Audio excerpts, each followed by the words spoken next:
Dengan Komeng ni memang daripada dulu lagi saya memang tak suka dengan dia. Pasal apa? Dia banyak sangat bercakap rumahku syurgaku. Kau siapa? Kau tak layak kan nak bercakap macam tu pun. Kau bukannya agama Islam pun. Kau jagalah agama kau. Tapi cara kau menyindir tu, besok aku sepak muka kau, apa kau tak dapat? Jujur aku cakap kan. Jadi sekarang ni kau tak payah nak sindir. Kau jaga je kau punya image kau tu sebagai menteri. Kau teruskan sampai pilihan raya akan datang. Tetapi bila macam ni cara engkau masih nak menyindir orang-orang Islam, orang Melayu, engkau yang sebenarnya mencetuskan kemarahan dan pembalahan sebenarnya. Bismillahirrahmanirrahim. Assalamualaikum warahmatullahi wabarakatuh.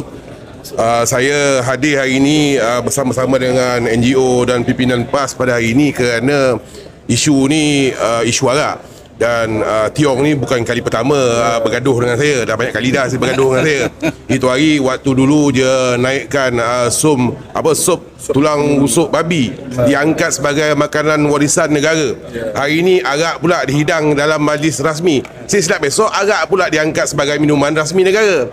Kan tak ada lagi dah 100 plus lagi dah.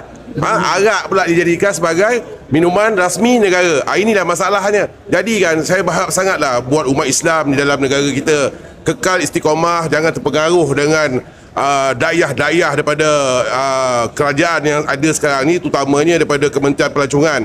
Kita negara Malaysia ni, kita kena kekal sebagai negara budaya timur. Tetapi hari ni makin hari makin terhakis budaya timur tu, babi diangkat sebagai tulang rusuk. Saya minta maaf lah buat kaum-kaum Cina yang ataupun kaum India yang ada makan babi. Kita tak marah. Kau nak makan babi, kau makanlah. Tetapi tak perlulah dia diangkat sebagai makanan warisan. Okey, dah selesai. Tapi arak pula sekarang ni kau angkat pula sebagai minuman dalam majlis-majlis kerajaan. Ini tak sepatutnya berlaku. Tak pernah lagi lah seumur hidup saya tengok arak dihidangkan di dalam majlis rasmi negara. Belum ada lagi. Tuak tapai pun tak nampak dah. Ini kan arak, tuak tapai pun kita tak nampak tau. Kalau Tiong nak minum arak tepi jalan, nak tunggang terbalik, itu kau punya pasal. Kau nak mabuk itu kau punya pasal. Tetapi kau sebagai menteri, engkau kena ada satu image yang baik. Untuk nak pula kau sebagai menteri pelancongan kan. Tapi kau tak ada image yang baik. Kita dah minta banyak kali dah suruh dia letak jawatan. Tetapi sampai hari ni tak letak jawatan. Jadi saya tak faham lah bagaimana satu parti yang membawa Tiong ni menjadi ahli parlimen, kemudian diangkat pula sebagai menteri. Memalukan negara lah. Memang memalukan negara. Apa komen Yura Ketua Perkasa bila pimpinan DAP dia menyindir Datuk Seri Zahid Hamidi tentang yang mabuk, yang minum tak mabuk, yang tak minum yang mabuk. Dia sindir Zahid Hamidi lah tentang isu arak ni. Sebab UMNO pun tak setuju sebenarnya isu arak di dalam majlis rasmi. Tapi dah berani dah sindir Presiden UMNO. Yang sindir ni dengan Komeng lah kan. Saya sebutlah nama dia dengan Komeng ni kan. Jadi Menteri dengan Komeng ni memang daripada dulu lagi saya memang tak suka dengan dia.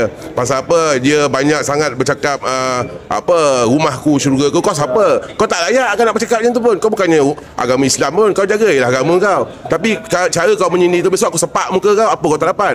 Jujur aku cakap kan. Jadi sekarang ni kau tak payah nak sindir. Kau jaga je kau punya image kau tu sebagai menteri. Kau teruskan sampai pilihan raya akan datang. Tetapi bila macam ni cara engkau masih nak menyindir orang-orang Islam, orang Melayu, engkau yang sebenarnya mencetuskan kemarahan dan pembalahan sebenarnya. Kau kena ingat peristiwa 13 Mei tu datang daripada siapa? Datang daripada DAP tau. Kau jangan besok sampai-sampai kita betul-betul kita buat betul-betul. Kita ni dah lama bersabar. Jangan sampai kau tolak ansur-ansur, besok kita orang bersur-ansur tolak engkau pula.